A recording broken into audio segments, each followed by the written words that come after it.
दशावताराचं आराध्य दैवत गणपती गजानन आणि माझ्या कर्मभूमीचं दैवत कलेश्वर आणि तुम्हा सर्वांना वंदन करून तसेच माझे शिष्याप्रमाणे असणारे माझे व्यावसायिक बंधू यांना वंदन करून मी माझं मनोगत व्यक्त करतोय। पण आता सरांनी सांगितल्याप्रमाणे शिष्य परंपरा काय आहे हे दाखवण्यासाठी दशावतार शिष्य परंपरेचा पाया इतर कलाकार देसाई वर्ग यानं सुधीर कलिंगांच्या कल्पनेतून तो गुरु शिष्याची परंपरा मी स्थापन केली आहे आणि ती चालू आहे।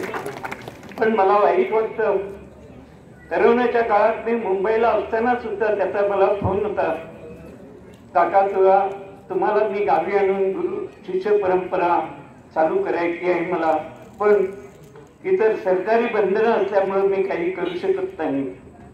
दुर्दैव माझं, मी दुसऱ्या वर्षी थोडा व्यवस्थित होऊन गावी आलो आणि माझा परम शिष्य निघून गेला।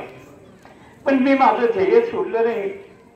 सर्वांना सांगून त्याच्या इच्छेसाठी, लोकराजा सुधीर कलिंगाच्या इच्छेसाठी मी गुरु शिष्य परंपरा चालू ठेवली आहे आणि त्याला सहाय्य करण्यासाठी देसाई बंधू आणि माझे कलाकार बंधू यांनी योगदान दिले, त्यांचे पुन्हा पुन्हा मी आभार मानतोय।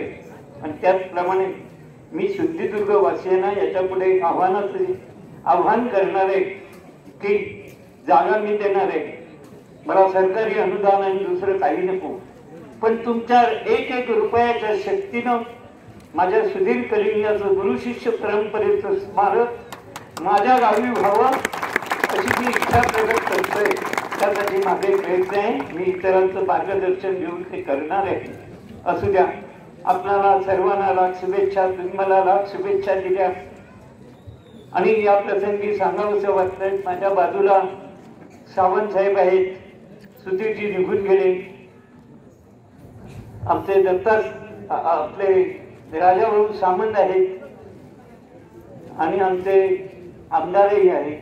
त्यांनी मला जीवदान देण्याचं कार्य मोलाचं केलं। माझं नशीब बलवत तरी ठीकच आहे, पण सुधीरनं मला जगविण्यासाठी आपली 2 पावलं पुढे टाकली, पण आपण 2 पावलं मागे गेलं। याचं शल्य आणि दुःख प्रत्येक रंगपटावर माझ्या मनाला वेदना देतात।